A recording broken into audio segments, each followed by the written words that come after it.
Shalom teman-teman yang dikasihi oleh Tuhan Yesus Kristus, dimanapun teman-teman berada saat ini, baik di rumah maupun di tempat kerja, tentu kita semua masih diberkati oleh Tuhan.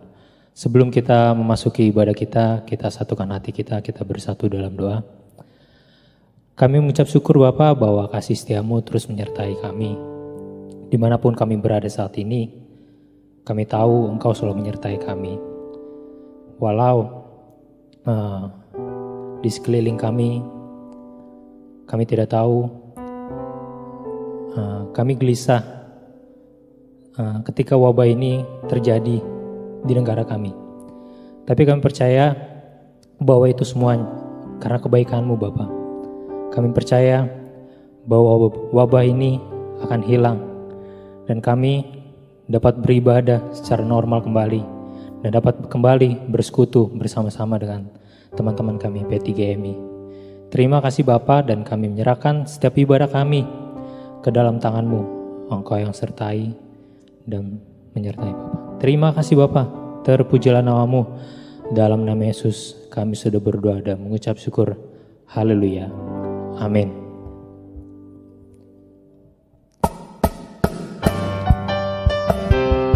Kita mau sama-sama katakan bahwa kita diberi kuasa oleh Raja yang mulia.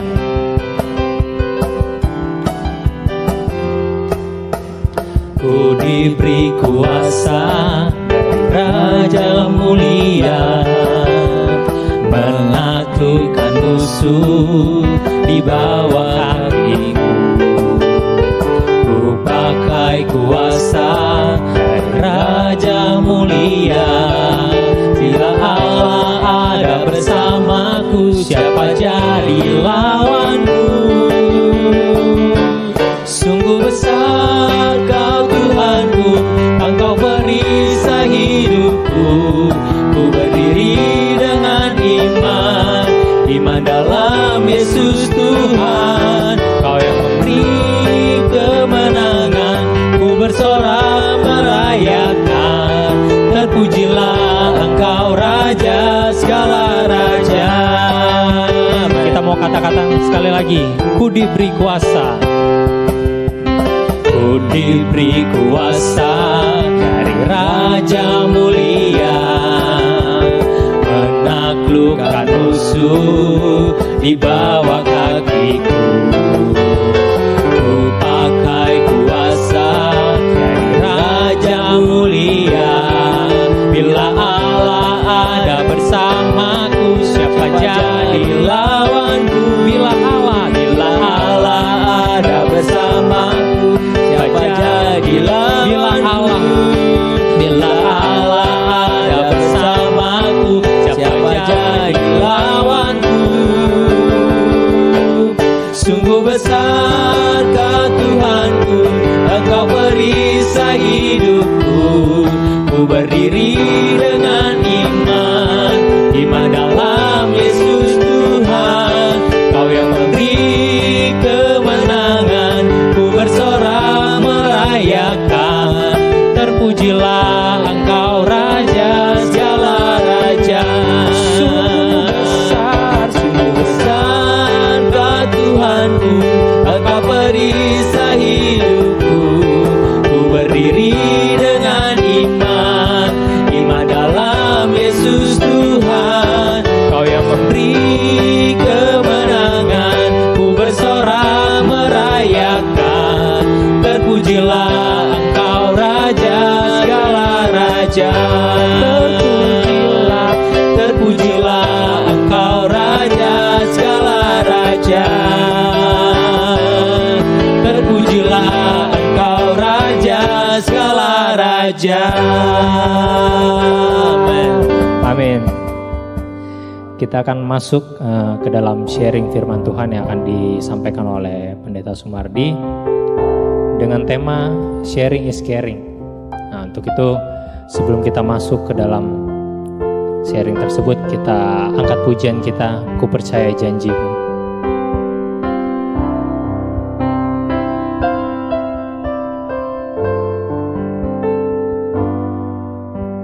Sungguh besar setiamu setiamu,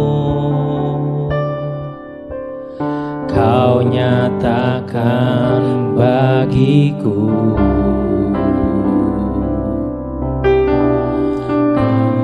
Kau Bapa yang selalu mengerti isi hatiku.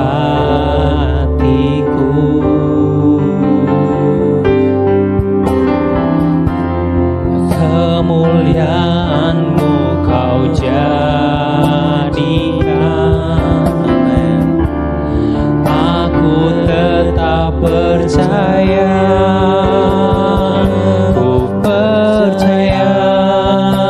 Janji-Mu ajaib terukir dalam kehidupanku. Ku berserah di dalam kekuatan-Mu, hanya Kau segalanya bagiku.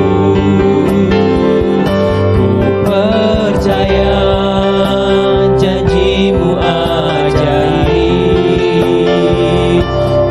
terukir dalam kehidupanku. Ku berserah di dalam kekuatan-Ku. Ku percaya.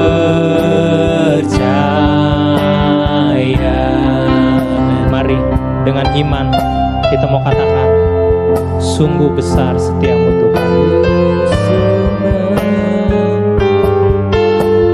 Sungguh besar setiamu, Kau nyatakan bagiku.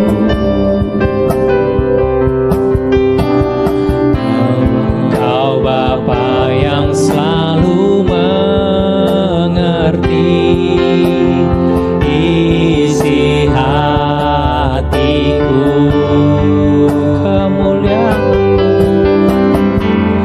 Kemuliaan-Mu Kau janjikan, aku tetap percaya.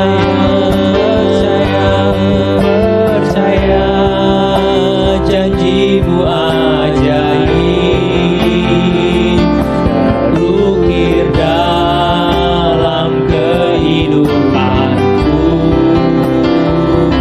Ku berserah di dalam kekuatan-Mu, hanya Kau segalanya bagiku. Ku percaya janji-Mu ajaib terukir dalam kehidupanku. Ku berserah di dalam kekuatan-Ku. Ku percaya. Kita mau nyatakan, kita tahan. Tak akan ku takut, tak akan ku gentar. Kaulah imanku, Kaulah Tuhanku. Tak akan ku ragu kebaikan-Mu di hidupku.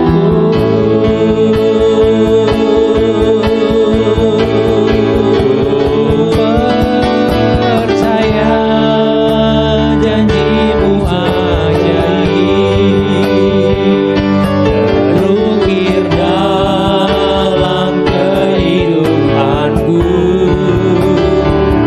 Ku berserah di dalam kekuatan-Mu, hanya Kau segalanya bagiku. Ku percaya janji-Mu ajaib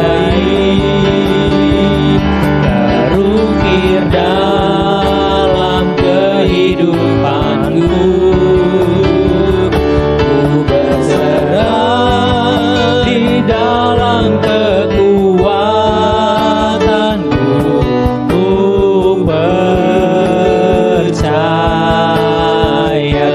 berserah dalam ku berserah di dalam kekuatanmu, ku percaya.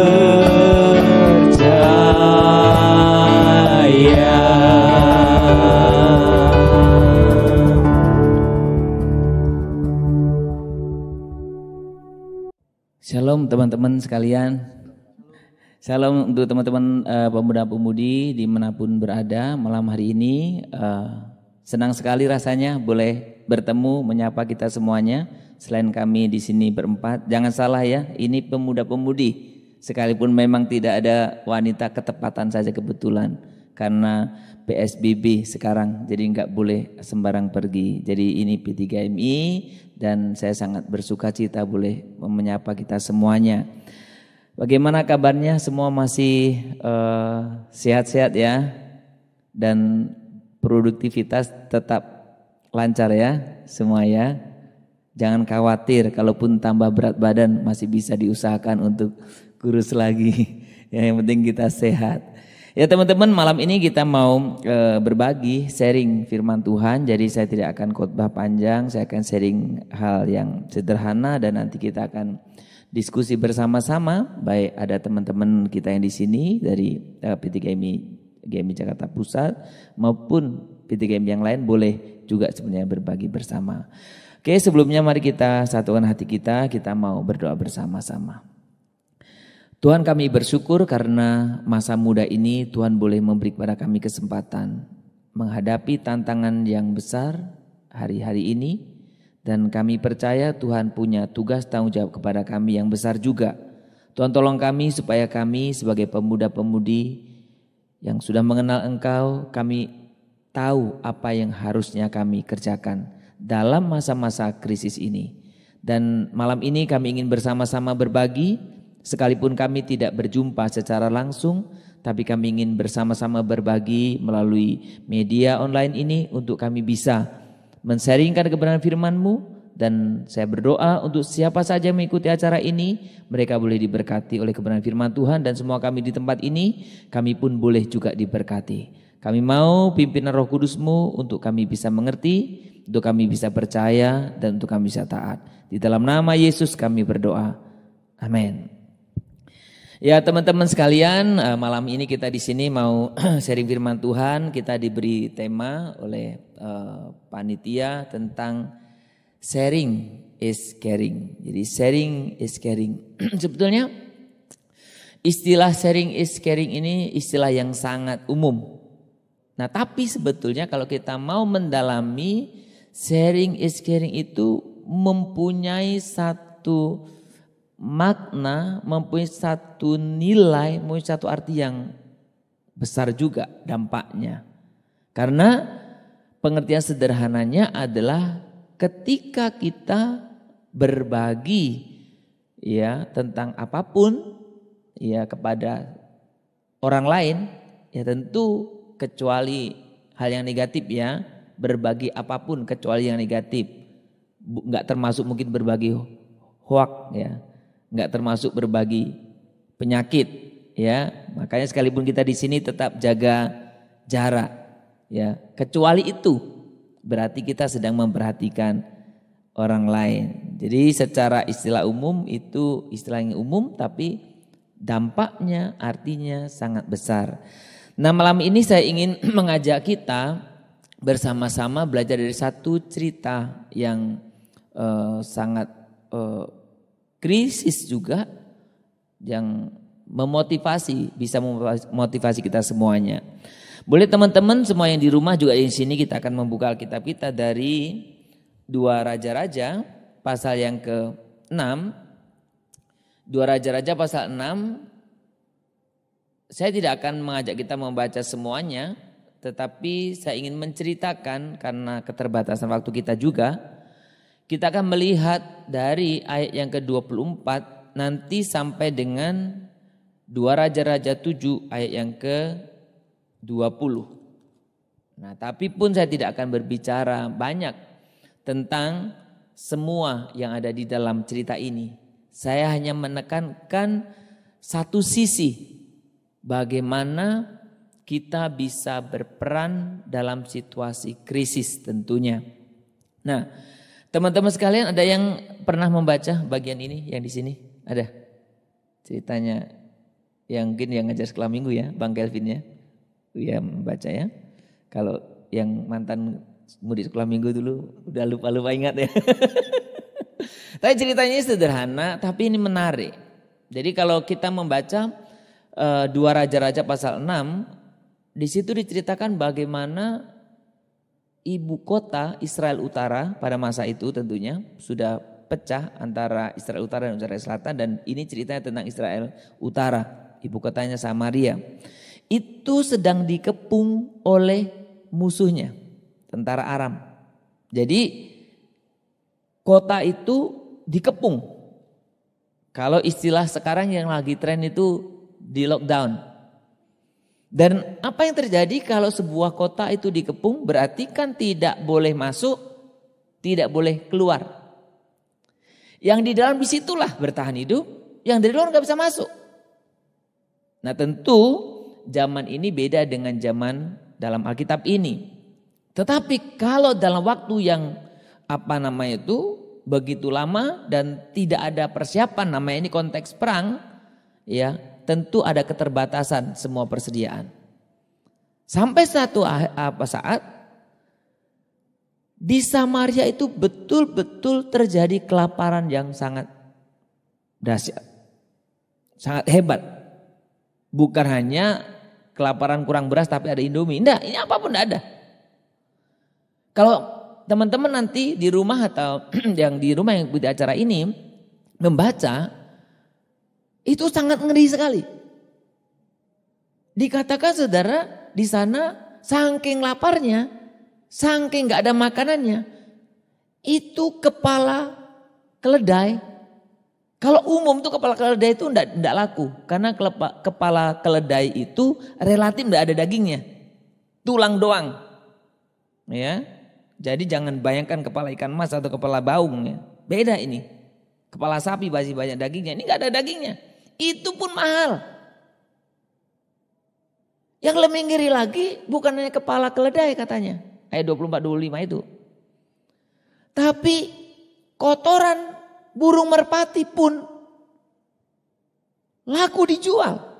Memang terlepas kalau dalam ilmu tafsir ini ada perdebatan apakah memang betul-betul kotoran merpati atau untuk menyatakan yang lain. Tapi pokoknya sesuatu yang tidak bernilai jadi bernilai.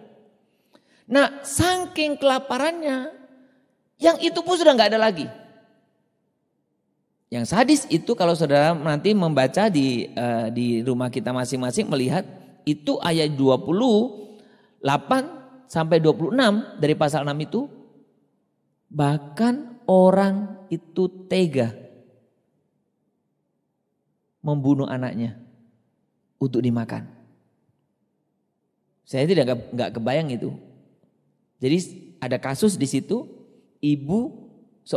dua orang ibu yang bersepakat bahwa oke, sekarang anakmu dulu dipotong dimakan, kemudian nanti kalau sudah anakmu anakku. Tapi ternyata yang kedua mengingkari janji, maka komplain ke raja. Nah sebenarnya ini menggambarkan betapa kota Samaria yang di lockdown itu betul-betul mengalami krisis. Nah teman-teman sekalian, saya berharap kita berdoa supaya kita tidak sampai mengalami krisis seperti itu. Saya mau katakan kalau namanya peceklik itu, krisis dalam hal makan itu sangat mengerikan. Ya, sangat mengerikan. Dan ini kita melihat bagaimana. Ya. Nah, dalam peristiwa ini teman-teman sekalian, pemuda-pemudi yang dimanapun kita ada, yang di lockdown apa tadi? Kota Samaria. Yang lockdown siapa? Musuhnya orang Arab. Nah diceritakan pasal yang ke-7 itu, ayat selanjutnya kalau teman-teman membaca itu, di luar kota Samaria ada 4 orang kusta. Nah teman-teman pasti tahu bahwa budaya Yahudi itu kalau orang kusta tidak boleh tinggal di kota. Harus di pinggiran atau di luar kota. Ya. Sekalipun yang ngasih makan masih orang dari dalam kota. Nah ini ternyata setelah di lockdown yang kena dampaknya bukan area di dalam kota. Di luar kota pun tidak bisa makan. Orang-orang kusta ini. Nah saya ingin mengajak kita memperhatikan apa yang dilakukan oleh orang kusta ini. Jadi orang kusta ini saya garis bawahi kepada kita. Orang yang dianggap sebetulnya bukan orang lagi. Karena mereka sudah dianggap najis, orang berdosa begitu banyaklah catatan yang buruk lah. Jadi dianggap biasanya diabaikan. Jadi nggak dianggap ada sebetulnya. Tapi justru mereka ada di situ. Ya, 4 orang itu. Jadi 4 orang, pas juga kami ya, 4 orang ya. Ya. Tapi kami bukan kusta ya. Tapi mungkin bisa berperan seperti orang kusta itu. Ya. Jadi 4 orang kusta ini diskusi. Kalau kita di sini terus kita akan mati. Enggak ada yang ngirim makanan kita. Kalau kita masuk ke kota, kita juga akan mati. Katanya. Karena di kota mereka pun kelaparan. Makanya mereka enggak datang ngirim kita, keluarga kita. Di sini kita mati. Ke kota kita mati. Apakah kita akan duduk-duduk di sini sampai mati? Pertanyaan satu dengan lain. Akhirnya satu, ada sedikit peluang. Atau bagaimana kalau kita masuk ke perkemahan orang tentara Aram itu? Tentara orang Aram itu. Ada 2 kemungkinan. Kalau memang kita masuk kemudian dibunuh oleh tentara Aram, matilah kita. Tapi kalau mereka biarkan kita hidup, hiduplah kita. Jadi antara 3 pilihan, duduk mati, ke kota mati, yang masih ada peluang sekalipun kecil, nyaris tidak mungkin, adalah masuk ke perkemahan tentara Aram. Jadi akhirnya, 4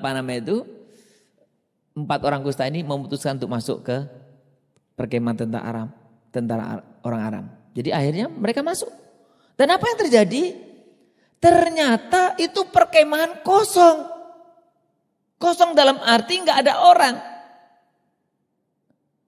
Tapi ada apa? Ada banyak stok makanan. Ada banyak stok bawaan harta benda. Perhatikan baik-baik terbalik ya. Di kota banyak orang kagak ada makanan. Mereka di tempat berempat nggak ada makanan, ada 4 orang. Tapi di perkemahan itu ada makanan, nggak ada orang. Wah, mereka tidak pikir panjang. Kira-kira kalau Anda jadi atau kita lah jadi 4 orang kusta yang udah kelaparan, apa kita lakukan? Ya. Langsung makan mereka pasti. Dan mereka langsung makan. Setelah makan apa yang dilakukan? Mereka ambilin barang-barang berharga. Jadi orang kusta yang dibuang itu pun masih pikirkan uang, ternyata harta. Langsung. Kayak orang jarah itu. Tapi ini kan jarah tentara ya. Yang sudah tidak ada orangnya. Langsung diambilin. Dia simpan, balik lagi, simpan. Saya tidak tahu sampai berapa kali mereka nyimpan setelah makan kenyang itu. Pada waktu mereka asik itu, tidak tahu persis siapa yang salah satu di antara 4 itu siapa yang sadar duluan. Ada yang satu lain mengingatkan apa? Nanti teman-teman bisa membaca di dalam pasal 7 itu, ya ayat 9, 10. Yang satu dan lain ingatkan apa? Kita ini sudah berdosa sekali kita. Ini kabar baik. Kita sudah berdosa. Kenapa kita nggak sampaikan ke kota? Saudara-saudara kita orang kerajaan kelaparan.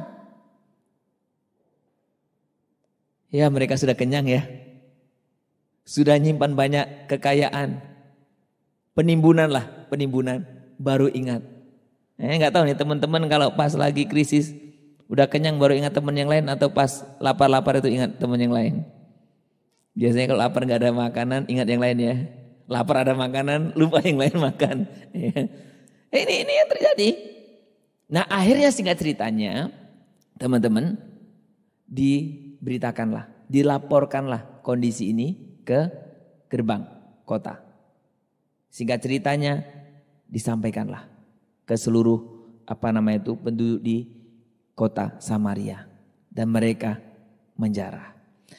Nah, dari cerita yang sederhana ini saya ingin kita memperhatikan 3 hal penting. Ya, yang pertama kondisi krisis. Jadi kondisi krisis teman-teman pemuda-pemudi bisa menimpa siapa saja. Kerajaan, masyarakat biasa, rajanya, semua krisis. Termasuk orang yang tidak dianggap pun bisa krisis. Jadi krisis yang kita hadapi saat ini juga sama, bisa menimpa siapa saja. Gak peduli kaya miskin, bisa kena virus itu. Ya, gak peduli pejabat atau tidak. Ya, gak peduli tua muda. Banyak orang yang salah berpikir, oh yang banyak kena yang tua Pak, yang muda enggak. Belum aja. Kita pun bisa kena. Krisis bisa menimpa siapa saja. Wabah corona bisa menimpa siapa saja. Krisis yang pertama. Nah yang kedua, kalau kita memperhatikan tadi yang kita membaca tadi, ada satu prinsip bahwa dalam krisis ini siapa saja bisa dipakai. Bisa punya kesempatan untuk menolong yang lain. Nah tadi teman-teman ceritanya kan sederhana kan? Siapa biasanya yang menolong orang kusta itu? Adalah keluarganya yang tinggal di kota. Yang biasa menolong orang kusta itu. Tapi sekarang yang di kota kelaparan. Gak ada yang bisa menolong. Harapan siapa? Mereka berjuang sendiri. Jadi dalam situasi krisis, masing-masing harus berjuang terlebih dahulu sendiri. Nah ketika mereka berjuang ada. Mereka menemukan sesuatu. Makanan, timbunan, harta benda. Sekalipun semula mereka lupa yang lain, ya lumrah ya. Tapi mereka cepat sadar. Mereka harus membagikannya. Jadi jangan karena semua work from home ya. Semua bekerja dari rumah, belajar dari rumah. Itu di rumah itu bukan artinya kita sembunyi menikmati timbunan banyak makanan, bukan. Ya, kita sedang menjaga diri untuk tidak menularkan sakit penyakit ini. Tapi bukan berarti kita tidak peduli dengan orang lain. Jadi siapapun bisa dipakai oleh Tuhan untuk bisa berbagi. Ini orang kusta, yang siapa sangka orang kusta bisa bawa kabar baik. Ya. Jadi teman-teman pemuda-pemudi kita pun bisa lakukan hal yang sama. Ya. Jadi jangan karena kita muda kita kan pemuda, nah apapun kita bisa lakukan. Ya, nanti kita akan diskusi secara praktis apa.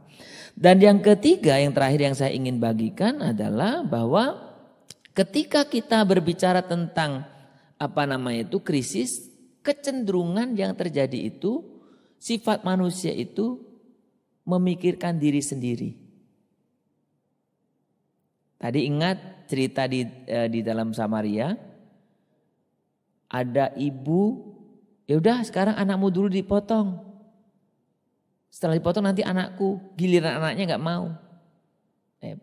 Ya siapa sih yang mau sih? Tapi bukan hanya ibu itu, orang Samaria, orang kusta juga sama. Ketika ada makanan, yang dia pikirkan siapa dulu? Ya pasti dirinya sendiri dulu. Yang perlu makan. Tapi ya untung sadar. Nah jadi teman-teman dalam masa-masa krisis ini yang saya ingin kita belajar dari cerita yang sederhana ini. Ya memikirkan diri sendiri harus, tetapi tidak harus egois, tidak boleh egois. Anda harus berbagi sama yang lain. Apa yang bisa Anda bagi? Bagilah dengan orang sekitarmu. Kalau masing-masing kita, nih kami umpamanya yang di Jakarta Pusat atau di Jakarta mana atau P3MI di mana, masing-masing berbagi di daerahnya itu, ya semua akan bisa saling menolong, bisa saling membantu satu dengan yang lain. Kalau semua melakukannya. Jadi jangan hanya mengharap orang lain membantu, tapi kita bisa berbagi kepada yang lain. Seperti orang kusta tadi. Dia sadar, dia harus memperhatikan orang lain. Ya, gimana teman-teman? Apakah ada yang kita mau mungkin berbagi di antara kita supaya juga memberkati teman-teman pemuda yang lain di tempatnya masing-masing tentang berbagi? Jadi kalau ceritanya orang kusta tadi kan dia bisa menemukan makanan walaupun dia sempat lupa, tapi habisnya dia ingat lalu bagi-bagi ke orang-orang di Samaria. Nah kalau kita Pak sebagai pemuda-pemuda, kira-kira apa yang bisa kita bagikan ke orang-orang sekarang? Orang lain ya. Ya. Ya ini memang teman-teman, ini mungkin bukan hanya pertanyaan Bang Calvin saja, Bang Kevin saja, Bang Kevin ya. Ini namanya Bang Kevin ya yang main keyboard tadi. Jadi kita selalu berpikir yang bisa berbagi itu yang kaya, yang gajinya sudah besar. Kalau masih sekolah, masih uang dari papa, mama, apa sih yang bisa dibagi? Nah ini sebenarnya pemahaman yang nggak pas. Karena sebetulnya kita itu semua bisa berbagi. Apa yang kita bisa bagi? Yang pertama, milik kita. Apa yang kita miliki apa? Mungkin yang punya uang bisa berbagi uang, ya kan? Yang punya benda bisa bagi benda. Yang punya skill ya bisa berbagi. Nah ini umpamanya contoh ya, umpamanya di Jakarta juga banyak melakukannya ya, membuat hand sanitizer sendiri, umpamanya membuat masker sendiri. Nah kemarin belajar dari ibu-ibu kita juga membuat APD ya, APD sendiri. Nah itu kan salah satu apa yang kita miliki. Yang kita miliki tidak harus selalu uang. Ya, jadi teman-teman sekalian, jadi jangan berpikir berbagi harus uang, enggak harus. Nah yang kedua, bukan hanya apa yang kita miliki, ya.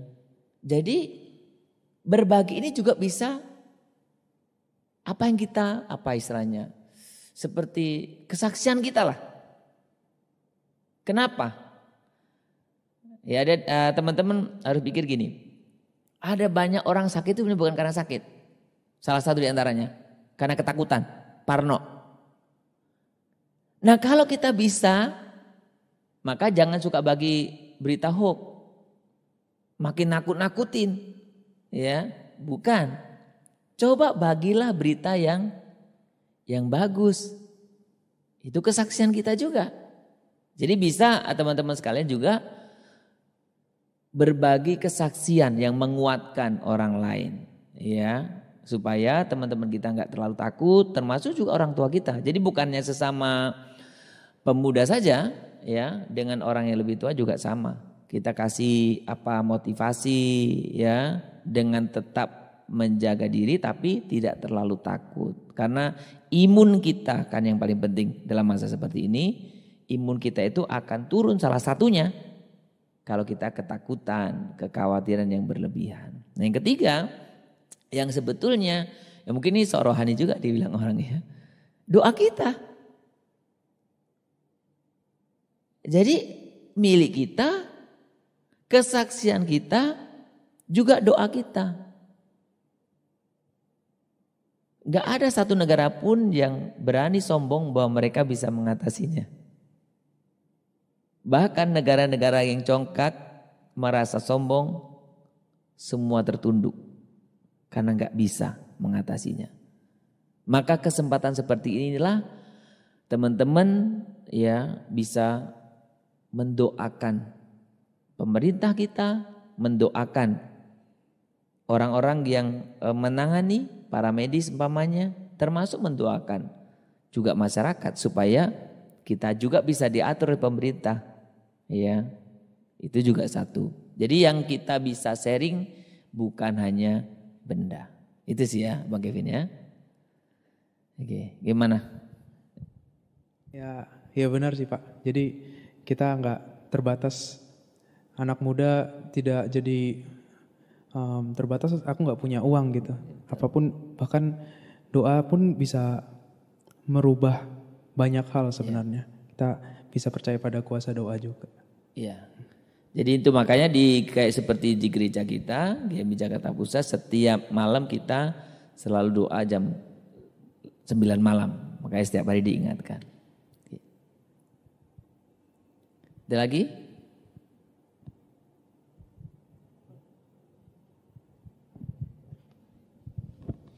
Ya paling sebenarnya ini nggak pertanyaan ya Pak, ini paling kayak kita mau sharing juga ya. Kayak kita dari seniman, musisi ataupun apa segala macam gitu terkait dengan wabah corona saat ini, berhubungan dengan tadi itu mengenai Bapak bilang tadi mengenai berbagi, mungkin beberapa waktu belakangan ini selama wabah ini banyak beberapa musisi juga seperti sharing juga tentang untuk buat teman-teman mempersilahkan untuk bermain bersama. Itu biasanya kalau misalnya di Instagram itu ada namanya istilahnya #Instajam. Jadi buat seluruh teman-teman musisi jadi bisa saling berbagi ilmunya, saling menunjukkan tadi mengenai Bapak bilang tadi mengenai skill tadi ya. Jadi mereka bisa jadi saling unjuk skill. Jadi akhirnya jadi selama masa wabah corona ini jadi kayak semacam banyak pelajaran juga yang kita dapat jadinya. Jadi selain itu juga kita bisa jadi sharing juga sama teman-teman yang lain, teman-teman musisi yang lain, bisa saling belajar, saling tanya satu sama lain.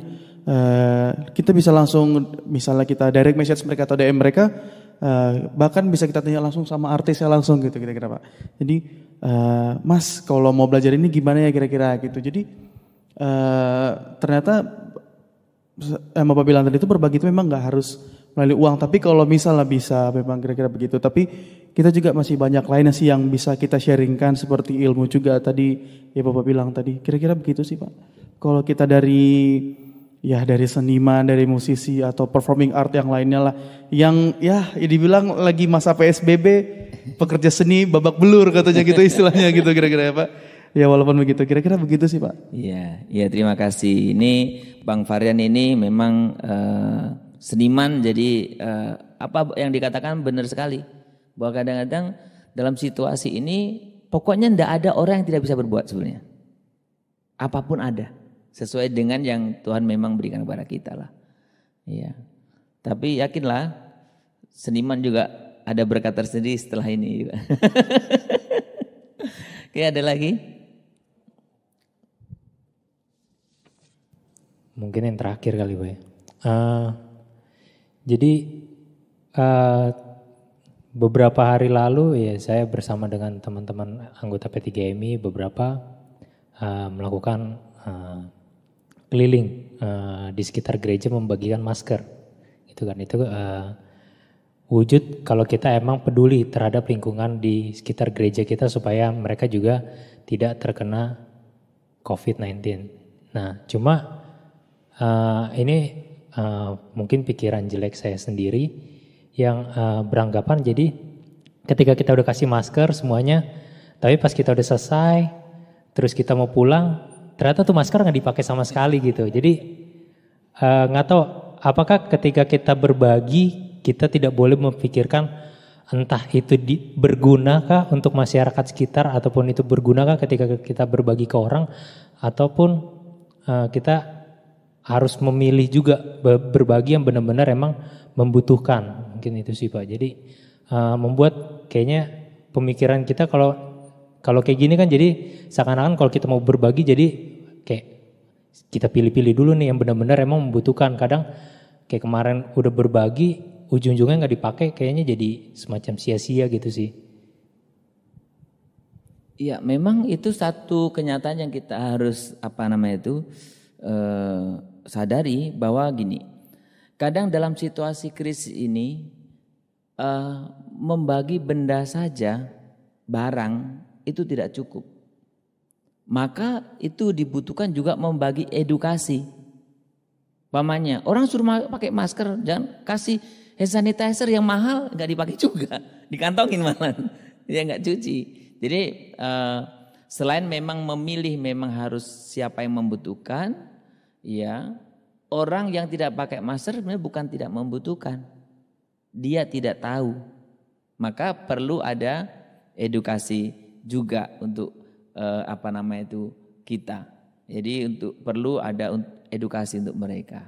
Jadi ini juga yang kita lakukan kalau kita melakukan aksi atau bakti sosial ya. Kita mungkin perlu juga bijak juga. Kira-kira apa yang lebih urgent bagi mereka. Ya. Jadi itu yang kita pilih. Ada lagi di antara kita? Jadi teman-teman saya pikir di rumah juga sudah melakukan ya. Jadi teman-teman kita bisa lakukan banyak hal. Ya. Nah, yang perlu mungkin saya tekankan juga harapan saya topik sharing is caring ini bukan hanya karena masalah krisis. Karena kalau hanya masalah krisis ini sifatnya temporer. Jadi selesai itu gak peduli sama sesama. Maka kalau kita berbicara tentang sharing itu ada bermacam-macam juga secara penerapan praktisnya. Jadi ketika kita sharing mungkin ini untuk kita pribadi-pribadi perlu membuat komitmen secara teratur. Memang dalam diri saya, dalam diri kita masing-masing kita rencanakan kita akan sharing. Apa? Kapan? Itu terencana. Ya. Jadi sharing yang dalam keteraturan gitu. Sudah merencanakan. Yang kedua, kita juga harus sharing itu bisa berdasarkan kebutuhan. Umpamanya sekarang pas krisis COVID-19 kan, apa kebutuhannya? Ada yang kemarin butuh hand sanitizer, masker, ada yang butuh beras, ada yang butuh yang lain. Jadi kita sharing itu berdasarkan kebutuhan. Kadang orang kebutuhan mereka bukan hand sanitizer, bukan sembako, tapi mungkin tadi motivasi kita boleh bagikan itu. Jadi sharing juga bisa berdasarkan kebutuhan. Nah, yang berikutnya ada orang kadang-kadang memang berbagi itu karena kelebihan. Ya kan? Lebih. Jadi ini umpamanya Bang Varian, Bang Kevin, Bang Irfan, ini pas diberkati lebih, udah sisanya kasih. Ada juga, nggak salah itu, nggak salah juga. Nah tapi juga kalau kita nunggu lebih, kapan lebihnya? Ya, makanya bagian yang terakhir dari praktek untuk berbagi itu, ya semestinya kita juga bisa sharing sebagai bentuk pengorbanan. Contoh umpamanya, ya kita ingin membantu orang lain tapi kita sendiri pas-pasan. Ya kita puasa saja umpamanya 1 hari, nggak makan, betul-betul nggak makan ya, bukan nggak makan di rumah, makannya di warung, ya lebih mahal. Jadi betul nggak makan, uangnya sisihkan. Atau kita hemat gadget kita, pulsanya kita sumbang. Jadi bisa apa saja yang kita bisa lakukan. Ya, jadi kira-kira seperti itulah untuk sharing ini. Nah, saya dan kita semuanya P3MI sebagai orang metodis, saya akan menutup sharing kita ini. Ya kalau yang di rumah bertanyanya nggak bisa jawab ya, karena kita nggak online, nggak langsung ya. Tapi saya akan menutup dengan apa kata-kata dari Bapak John Wesley, saya akan bacakan ya. Karena ini sangat bernas kata-katanya, saya tidak hafal persis. Dia bilang gini, John Wesley bilang, lakukan semua kebaikan yang dapat Anda lakukan dengan segala kemampuan Anda, dengan semua cara yang Anda bisa, di segala tempat, setiap saat, kepada semua orang selama Anda bisa. Ini kalimatnya sangat bernas. Jadi Anda bisa lakukan di mana saja dan kapan saja. Mari kita berdoa. Tuhan, terima kasih kami bisa belajar tentang kebenaran firman-Mu bahwa kami harus berbagi. Tuhan juga telah mengingatkan kami melalui cerita orang kusta ini, dan dalam bagian firman Tuhan yang lain Tuhan juga ingatkan kami supaya kami tidak jemu untuk berbuat baik, tidak lupa untuk berbuat baik menolong satu dengan lain. Berkatilah kami semuanya agar kami bisa belajar dan kami mempraktekkan dalam kehidupan kami masing-masing. Di dalam nama Tuhan Yesus kami berdoa dan kami mengucap syukur. Amin. Ya, terima kasih Pak Pendeta untuk sharingnya. Kiranya itu dapat memberkati kita semua teman-teman ya. Sebelum kita menutup ibadah kita, ada sedikit cuplikan video dari pengurus P3M wilayah mengenai open donasi. Shalom P3MI dimanapun kalian berada, semoga dalam keadaan baik dan tidak kekurangan suatu apapun.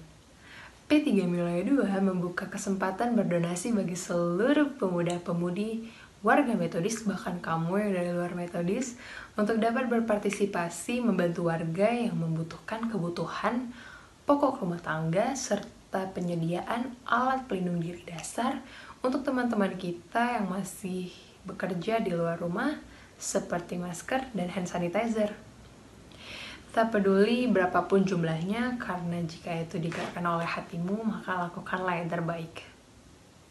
Donasi dapat dikirimkan mulai 18 April 2020 sampai 25 April 2020 melalui Bank BCA di nomor 4670 222 328 atas nama Teresia atau Sandy.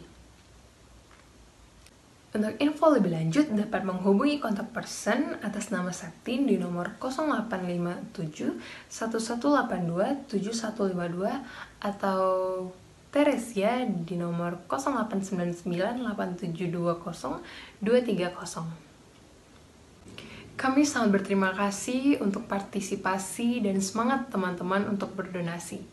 Kiranya hanya nama Tuhan yang dipermuliakan.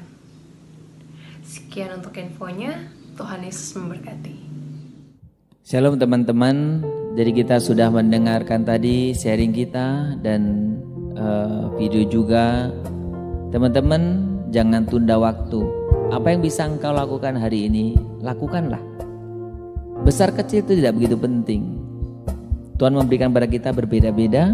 Apa yang Tuhan berikan kepada kita, pakailah itu untuk memberkati orang lain. Hari ini kita akan berdoa bersama-sama. Saya akan memandu doa ini dari sini. Kita ingin Tuhan boleh memakai hidup kita menjadi berkat bagi orang lain, menjadi berkat bagi gereja di mana engkau ada, menjadi berkat bagi tempat di mana engkau ada, menjadi tempat bagi bangsa ini.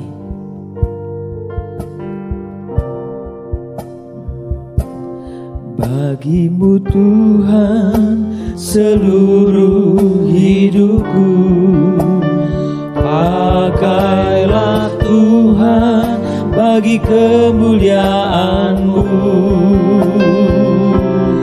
Genapi seluruh rencana-Mu sampai bumi penuh kemuliaan-Mu. Katakan bagimu Tuhan, bagimu Tuhan seluruh hidupku, pakailah Tuhan bagi kemuliaan-Mu.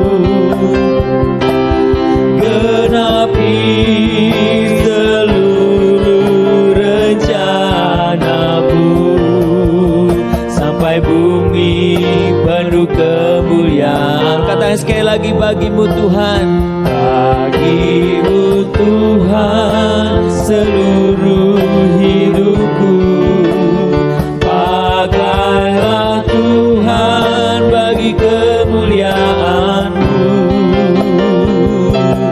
Genapi seluruh rencana-Mu sampai bumi penuh kemuliaan-Mu. Teman-teman sekalian, dimanapun kau berada, mari kita menyatukan hati kita. Kita akan berdoa di hadapan Tuhan. Kita akan berdoa bersama-sama. Bapa di surga, terima kasih kalau malam hari ini Tuhan boleh mempersatukan kami. Sekalipun kami tidak bertemu secara langsung fisik kami, tapi Tuhan boleh persatukan kami di dalam roh-Mu. Semua pemuda-pemudi gereja Metodis atau siapa saja yang menyaksikan tayangan ini, kami bersyukur Tuhan, karena Tuhan boleh memberikan kepada kami kesempatan untuk beribadah bersama, bahkan sharing kebenaran firman-Mu. Kami ingin belajar dari 4 orang kusta itu, Sekalipun selama ini mereka terabaikan, tapi ketika ada kesempatan, mereka pun boleh berbagi kepada orang lain. Tuhan, Engkau tahu keadaan kami masing-masing. Tapi juga Engkau tahu bahwa di dalam kami semua, setiap pribadi, Engkau telah memberikan kami sesuatu yang bisa kami bagikan kepada orang lain. Kami berdoa untuk setiap pemuda-pemudi dimanapun berada, atau siapa saja yang bergabung dalam acara ini, supaya kami boleh ambil bahagian, berbagi dengan yang lain. Kami terus berdoa Tuhan, selain Tuhan memimpin bangsa kami, memimpin pemerintah kami dalam menanggulangi wabah ini, kami juga berdoa supaya kami orang-orang muda mengambil peran untuk kami bisa berbuat sesuatu mencegah tersebarnya virus ini dan mengatasi dampak dari virus ini juga. Tuhan berkati pemuda-pemudi dimanapun berada, supaya mereka menggunakan kesempatan ini sebaik-baiknya untuk bersaksi melalui sikap mereka, perbuatan, bahkan tindakan nyata yang mereka bisa perbuat. Kami berdoa sekalipun di lokal-lokal kami juga, kami tidak pernah bertemu, tidak bisa bertemu bersama, tapi biarkan iman kami semakin bertumbuh. Kami semakin mencari Tuhan, kami semakin mencari kehendak-Mu, dan kami percaya Tuhan juga punya rencana yang khusus buat kami para pemuda-pemudi bagi bangsa ini. Terima kasih Tuhan, kami memberkati, kami terus mendukung, kami terus berpartisipasi buat negara ini, buat masyarakat di mana kami ada, buat daerah tempat keluarga di mana Tuhan tempatkan kami. Terima kasih Tuhan, inilah doa kami, inilah permohonan kami, dan inilah juga komitmen-komitmen kami yang kami ingin kerjakan, supaya Tuhan boleh memakai kami untuk kemuliaan-Mu Tuhan. Terima kasih Tuhan. Sekali lagi angkat pujian ini bagi-Mu Tuhan. Bagi-Mu Tuhan seluruh hidupku, pakailah Tuhan bagi kemuliaan-Mu. Genapi seluruh rencana-Mu, sampai bumi penuh kemuliaan-Mu.